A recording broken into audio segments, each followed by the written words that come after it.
गुरु ब्रह्मा गुरु विष्णु गुरुर्देवो महेश्वरः गुरु साक्षात् परब्रह्म तस्मै श्री गुरुवे नमः।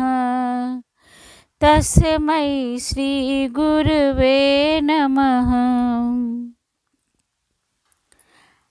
महर्षि गुरु आज निर्वेद चर्चा कर रहे हैं। निर्वेद चर्चा बंधन मुक्ति के बाद अब निर्वेद चर्चा के बारे में अपने शिष्य जनक को बता रहे हैं। ज्ञान की प्रवृत्ति आपका हमारे चैनल में स्वागत है। आप सबको मेरा नमस्कार है। ज्ञान की प्रवृत्ति अद्भुत है। यह सृष्टि में एकमात्र ऐसा तत्व है कि इसे कितने भी जनों में बांट दो, कितनी भी बार बांट दो, बार बार बांट दो, फिर भी बांटने वाले के पास उतना रह जाता है जितना तब था जब उसने बांटना आरंभ किया था। और गुरु अष्टावक्र इस सत्य को जानते हैं। अतः जो अपने पास है वह सब शिष्य को हस्तांतरित कर देंगे। समस्त ज्ञान देना उनकी गुरुता का के विराट दर्शन है।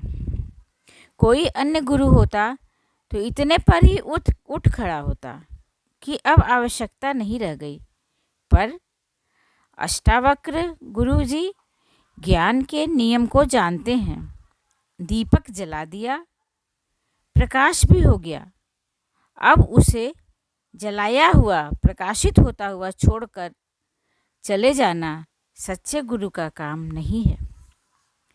ज्ञान का प्रकाश विस्तीर्ण होता है, फिर आंधी बयार भी तो होते हैं।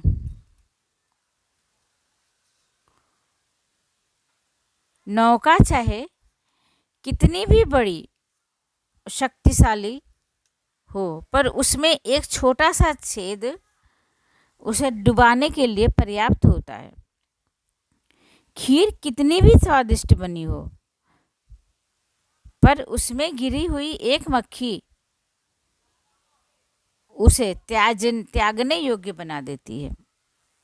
वैसे ही जीवन में कितने भी गुण और ज्ञान क्यों न हो, आत्मचित्त में एक विकार को की घुसपैठ हो जाए तो सब सिद्धि नष्ट हो जाती है। कमाया हुआ सिद्धत्व, मेहनत से अर्जित किया हुआ सिद्धत्व नष्ट हो जाता है और विकारों का आक्रमण तेजी से बढ़ता है और फिर विनष्ट होना तय है। अष्टावक्र अब यह तो जान गए हैं कि राजर्षि जनक आत्मतत्व को प्राप्त हो चुके हैं और स्थिर प्रज्ञ भी हो गए हैं। अनुभवों के लिए ज्ञान ऐसी ही प्रतिक्रिया देता है, त्वरित फलीभूत, तुरंत फल देने वाली। ऐसे दुर्लभ शिष्य भी संसार में कम ही मिलते हैं।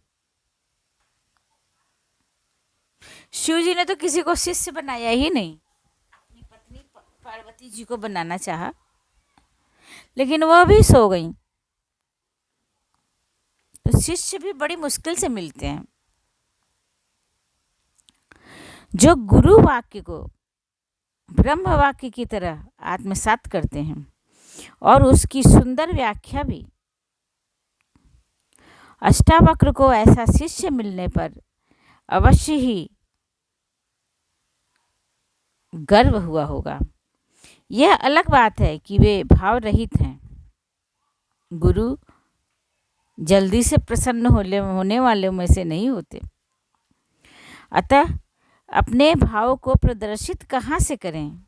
उनमें द्वेष नहीं है तो राग कहाँ? द्वैत में एक विकार दूसरे के आश्रय रहता है। जब एक देह से जाता है तो दूसरा उसका स्थान ले लेता है। सुख गया तो दुख आया, राग गया तो द्वेष आया। विकारों के लिए तो देह सराय है, धर्मशाला है। बड़ी प्रीति से लाभ हानि को अपना स्थान देता है। मति मूर्ख मनुष्य कभी नहीं जान पाता कि उसकी देह के साथ कैसे कैसे खेल चल रहे हैं। वह तो क्षणिक अनुभूतियों से ही संतुष्ट है। सुख मिला तो क्षण भर हंस दिया, दुख मिला तो रो लिया।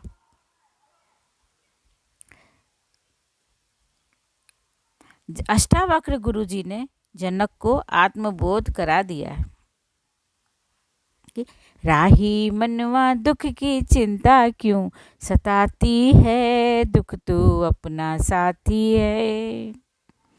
राही मनवा दुख की चिंता क्यों सताती है, दुख तो अपना साथी है। विकार अब उन्हें स्पर्श तक नहीं कर सकते, वे विरक्त हो चले हैं। और अद्भुत विरक्त पर लंगोट बांधकर वान प्रस्थ चले जाना ये विरक्ति नहीं है। अष्टावक्र ने उन्हें पलायन वाला आत्मज्ञान नहीं दिया। पश्य भूत विकारांस्त्वं भूतमात्रान् यथार्थत तत्क्षणात् बंधन मुक्तो स्वरूपस्यो भविष्यसि। जो ज्ञानी पुरुष पंचभूतों और विकारों को उनके यथार्थ रूप में देखता है, अर्थात उनकी नश्वरता पर विश्वास करता है, वह उसी क्षण सभी बंधनों से मुक्त हो जाता है। जय हो गुरुदेव की। अष्टावक्र ऐसे गुरु नहीं हैं जो अपने शिष्य को कायरता का पाठ पढ़ाए, उसे सब छोड़कर गेरुआ धारण करा वन खंडों में तप तपादि के लिए भेज दें। वे तो उसे कर्तव्यों के साथ प्रारब्ध से मिले सुखों का अनासक्तिपूर्ण भोग लेने वाली चिदात्मा के रूप में प्रतिस्थापित कर चुके हैं। जनक मिथिला के नरेश ही रहेंगे। वो हमेशा जनक मिथिला के नरेश रहेंगे, राजा रहेंगे।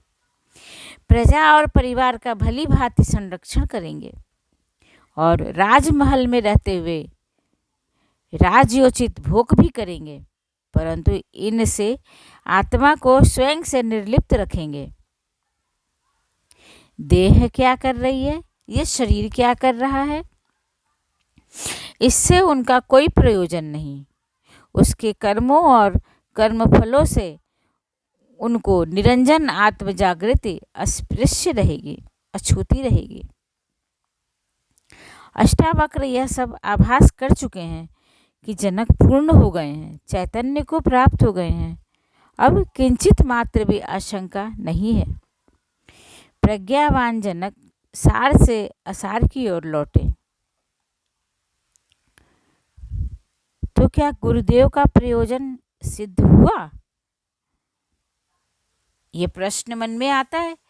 क्या जो राजर्षि जनक ने गुरुदेव से प्रश्न पूछा और कहा कि मुझे ज्ञान चाहिए, तो क्या उनका कार्य पूर्ण हुआ?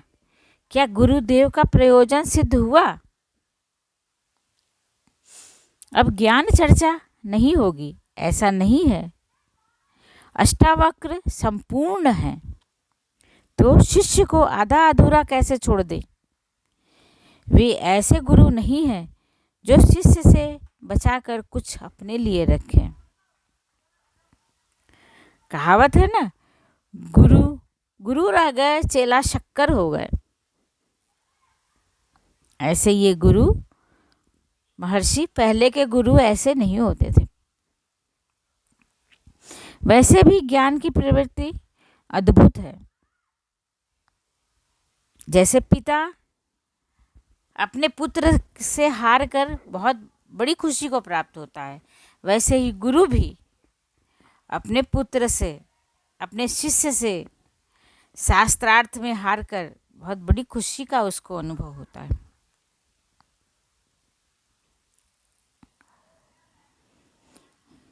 यह सृष्टि में एकमात्र तत्व ऐसा है कि इसे कितने भी जनों के में बांट दो, कितनी भी बार बांट दो, बार बार बांट दो, फिर भी बांटने वाले के पास उतना ही रह जाता है जितना तब था उतना अभी भी है।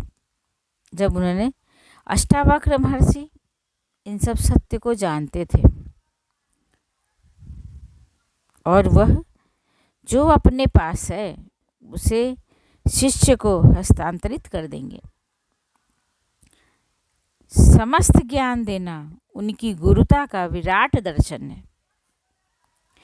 कोई अन्य गुरु होता तो इतने पर ही उठ खड़ा होता कि अब आवश्यकता नहीं रह गई, पर अष्टावक्र ज्ञान के नियम को जानते हैं। दीपक जला दिया, प्रकाश भी हो गया, अब उसे जलाया हुआ प्रकाशित होता हुआ छोड़कर चले जाना सच्चे गुरु का काम नहीं। ज्ञान का प्रकाश विस्तीर्ण होता है, फिर आंधी बयार भी तो होते हैं। अतः